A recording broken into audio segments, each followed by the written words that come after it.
Good afternoon.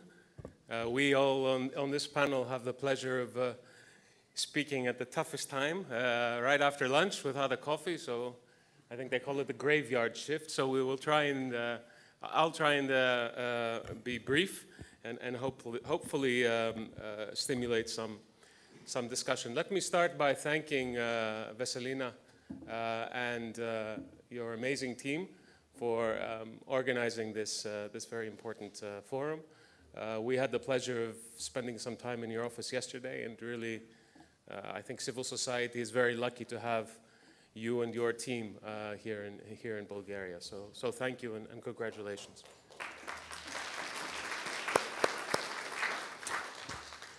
So in this graveyard shift, I'm going to try and share some ideas, a basic idea about building a living economy. And as you said, Greece has been in the news the last few months or the last few years, maybe for the wrong reason.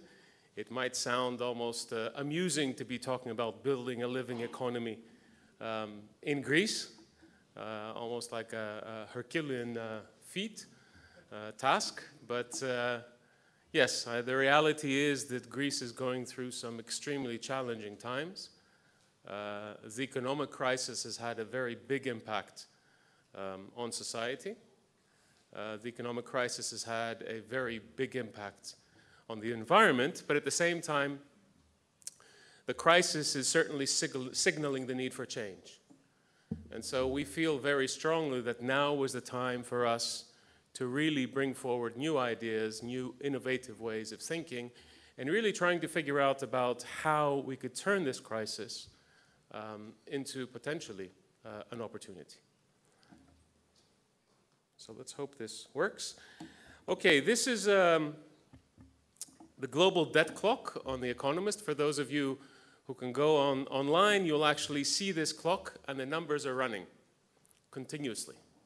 And at any one point in time, the deficit is somewhere around there, between 57 to about 60 trillion US dollars, and it's growing, and that's been a pretty steady trend over the last 9 or 10 years. So the one very big trend we need to be aware of, and Dion told us a few this morning, one very real trend is the fact that the world is in a state of economic debt, not just ecological debt.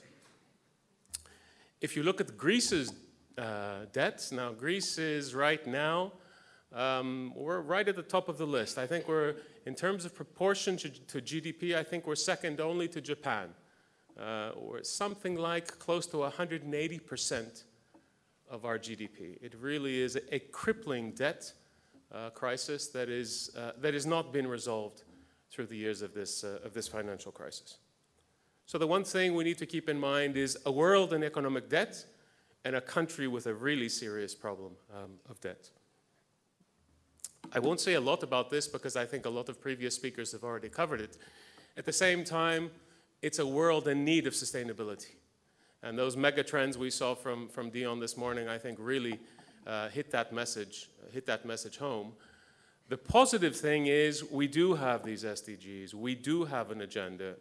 Close to 2 years ago, most of the countries around the world agreed on this very ambitious agenda, 17 goals, something like 169, I think, targets. It's there. The Paris Agreement is there, despite the views of President Trump. That train has left the station. At the same time, we do know that one of the important limiting factors is going to be about funding. And we heard about this from one of the speakers from the Swiss Development Corporation, that we will require serious funds to really implement these sustainable development goals. It's not just about political willingness. It's not just about setting the systems in place. It's really providing the funding for these things to happen. So a world in financial debt, a world in need of sustainability, with a sustainability agenda carved out for it. If we look a bit more carefully at what debt actually means for the environment, this is an analysis that took place a few years back from our macroeconomics policy office, which looked at debt in a number of countries throughout the world and how that translates to impacts on the environment. And the very harsh reality is that debt in many cases is actually linked to an impact on the environment. Serious budget cuts, a reduced role of the state, authorities not able to actually do the jobs that they had done in the past, a real push for deregulation, an emphasis on rapid growth here and now to cut the deficit, to cover the debt. And at the end of the day, that really does result in a society that is in dire straits, an environment that is much worse off. So throughout the world, unfortunately, we do have examples where debt, and as it becomes deeper, actually impacts both the environment and the society in a big way. Now in Greece, we've actually witnessed that over the last 6 or 7 years. And that has brought us to start to think about what does this mean and what is the link between debt and the environment. And I just want to give you just a couple of examples. In the last 6 or 7 years, we have seen a real push towards deregulation. A perception, not that much from the public, but from the political forces, so to speak, that the environment at best in times of crisis is a luxury. Or it might be an obstacle to much needed development, to much needed growth. Or it might be a resource that needs to be sold off. So we have many, many examples of cases where changes have been brought to the parliaments, changes in legislation to de-designate protected areas, to open up forests for development, to open up coastal areas, sometimes even pristine coastal areas. Fortunately, in some cases, we've been able to challenge those developments and really to hold the line successfully. But the trend has certainly been one towards deregulation.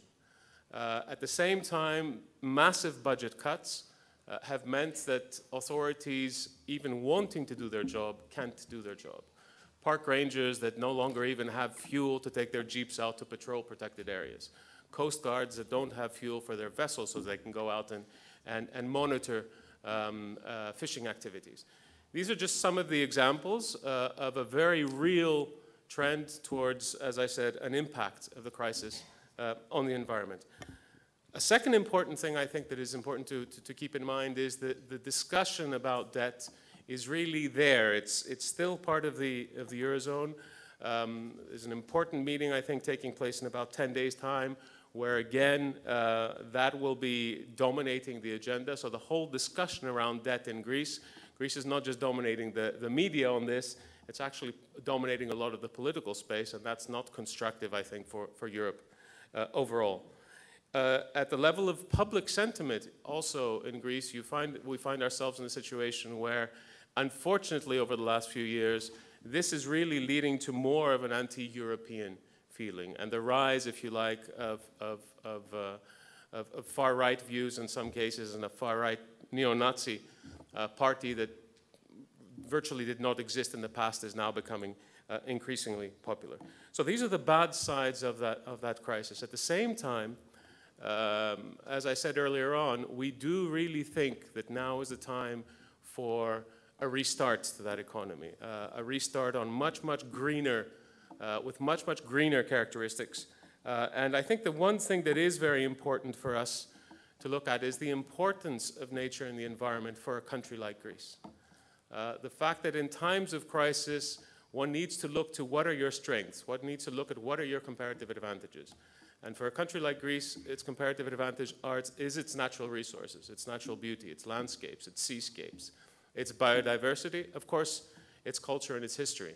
The fact that we have so much sunshine and so much wind, and that we could be investing in renewables rather than insisting on coal, which has been another trend that we've seen over the last few years. In the last 3 or 4 years, I think we've lost about 50,000 jobs that existed in the photovoltaic industry.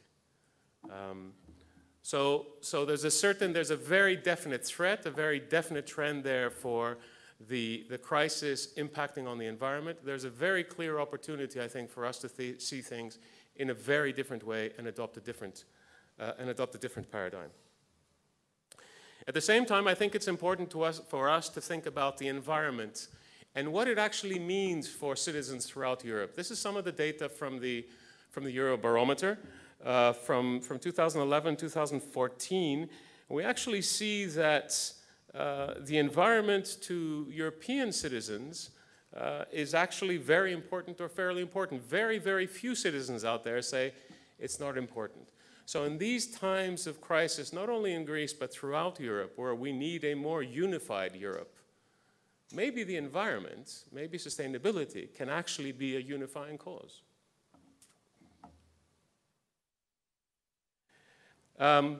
So the concept came up, less debt, more earth, debt relief for what we call a living planet or a living economy.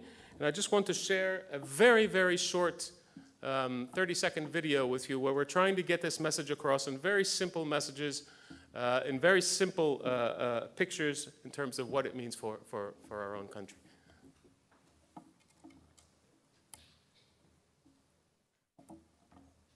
Is it? Ah, there you go.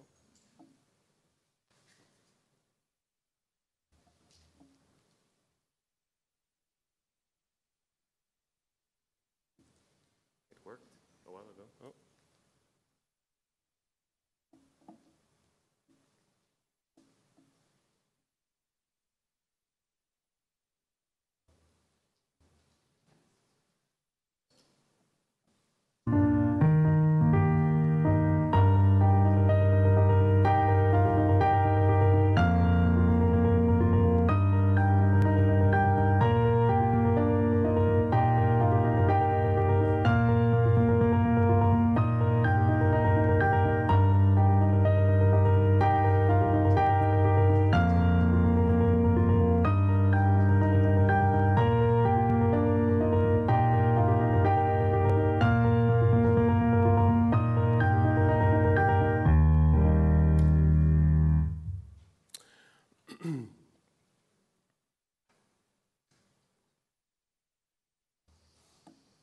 So the proposal is a very simple one. One, the country requires meaningful debt relief on the basis of the fact that debt at its present level, 180% of GDP, is not sustainable. The last few years, it's just been all about austerity. And there's no way in this crippled economy and with such a large debt overhang that the economy can really restart in a very different way. So the first part of the proposal is we need to talk about meaningful debt relief. Now, what would that actually require? That would require at the same time an agreement, a basic agreement, that would be looking at two or three basic things. One, the nature conservation value of Greece, the fact that Greece is, in terms of biodiversity, one of the richest countries in Europe, and this is European heritage, it's not just Greek heritage.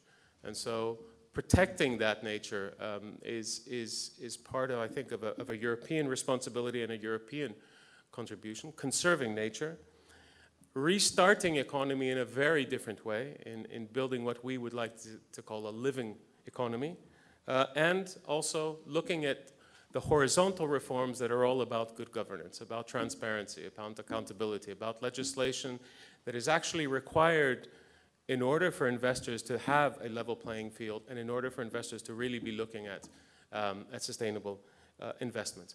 All of that is actually about implementing a lot of the important SDGs in a country within Europe that's crippled by its debt. That basic proposal we put together with the collaboration of the New Economics Foundation. And the idea was that the proposal would be there as an idea, as a discussion paper, as something that we would like to put into a formal or informal dialogue, if you like, at a time where the debt discussion has opened up and where we're trying to see how we can actually turn something positive out of this crisis. So we think it's a win-win for all situation. On the one hand, the creditors, they know that the present debt overhang is not payable as it stands. They will win green leadership in SDG implementation, and obviously there will be a lot of private sector implications, investments that can actually come for SDG implementation. Greece, from its side, actually wins some space to restart its economy along a different path, and it commits to saving, as I said, what is called natural heritage of Europe. A while before we developed this proposal, we actually thought, and this is more in line also with what the forum is all about, we actually thought 3-4 years ago that it's very important for a country like Greece to really have a very different paradigm, a development paradigm, a very different vision. And one that, as I said earlier on, stems from the fact that its comparative advantages, Greece's comparative advantages, are actually linked to the environment.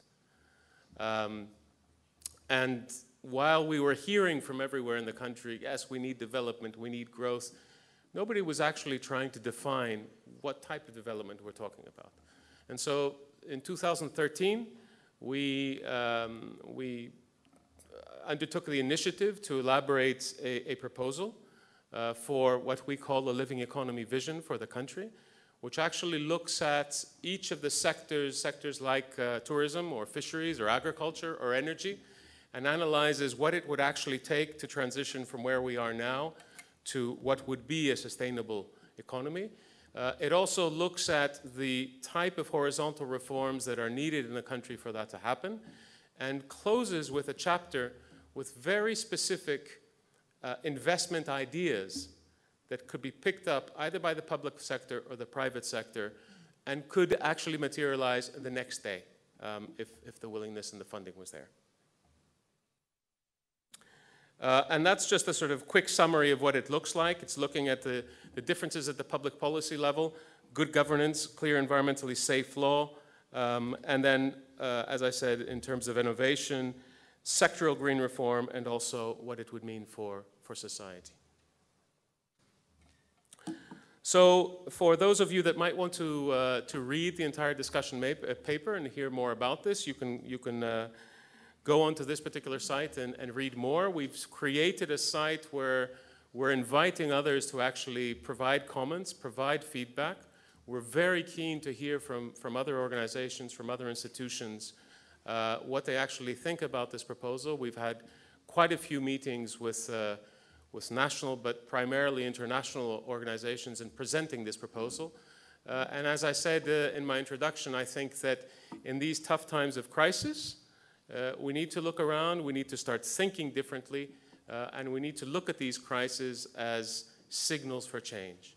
And now is the time for that. Thank you.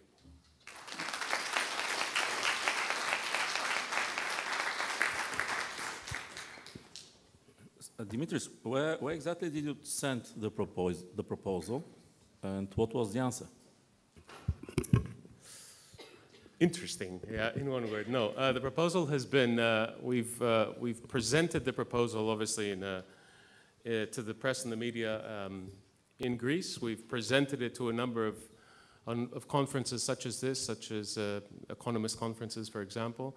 In terms of, we've presented it to the Prime Minister, to all the political parties. We've presented it to the European Commission, to the IMF. And we're now discussing this with all of these bodies to see what their position might be. The whole discussion on debt really is less, in Greece at least, is less of a technical discussion and more of a political discussion. And I think the tough part is the point at which there will be agreement that debt is not sustainable as it stands, and so something has to change. And so we want to be there with a different proposal about what might change. The point that I just wanted to add to this is, obviously, this is a much broader situation than Greece. And at the same time, we've been working with many colleagues throughout the WWF network on a similar idea for what this might mean at a global level. But the particular case of Greece right now, in terms of its timing, in terms of the pressure, in terms of the fact that a decision will be made on this relatively soon, means that we might be able to get a result. Did you get any sign of interest by the key players? Yes, we did. We actually got a lot of interest, and some wanted to hear more in terms of the technicalities and what that might mean, and how that might come together. Others say, well, you know, we can't agree with the position that the debt is not sustainable, and so the discussion becomes more difficult at that stage. But like I said, I think in times like this, we need to start testing new ideas. And I think it's for us and for our role to be sharing those ideas. And hopefully, others will be coming in and helping to co-create that and to turn this into something that is politically and technically feasible.